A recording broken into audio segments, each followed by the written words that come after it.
When you want to look at fractions on a number line, the first thing you want to do is convert the fraction into a decimal. So if we have the fraction negative 25 over 11, and we put that in our calculator and divide it, we would get negative 2.27 repeating. Now this will help us now see where it will fit on the number line. So if we start here at 0, this would be 0, negative 1, negative 2, negative 2.27 would be somewhere in here, negative 2.27. So if it asks you what 2 points it's in between, it would be in between negative 3 and negative 2. When you're comparing fractions, you want to convert each fraction to an equivalent fraction so that they have common denominators. Since 5 over 12 can't be reduced, that means we're going to want to convert 1 over 4 to a fraction that's equal to it that has 12 as a denominator. In order to do that, we would have to multiply the top and the bottom by 3. So that would get us the equivalent fraction of 3 over 12.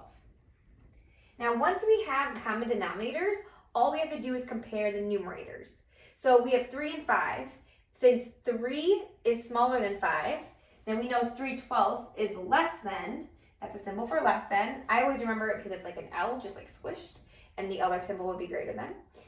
So this is less than, which means 1/4 is less than 5 over 12. And then finally, if you have multiple operations with fractions, you want to use your order of operations or PEMDAS.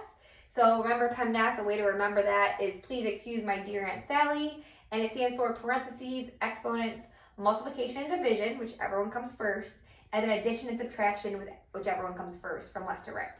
So here, using PEMDAS, we have to use our parentheses and exponents first. So remember, when we do that, we raise both of these numbers to the power of 2.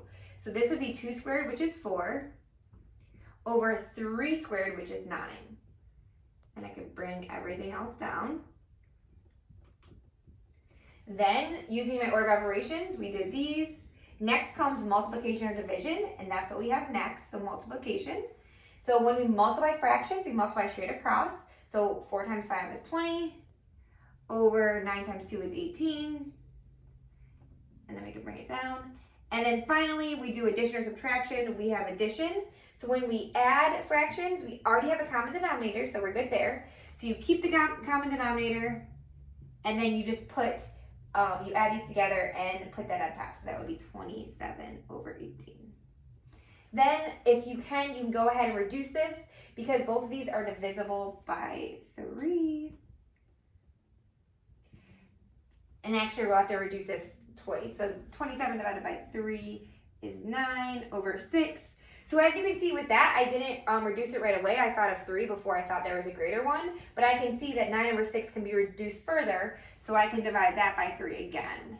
So even if it takes you multiple steps to reduce to the lowest that it can be, that's fine. So this would be 3 over 2, and that would be your final answer.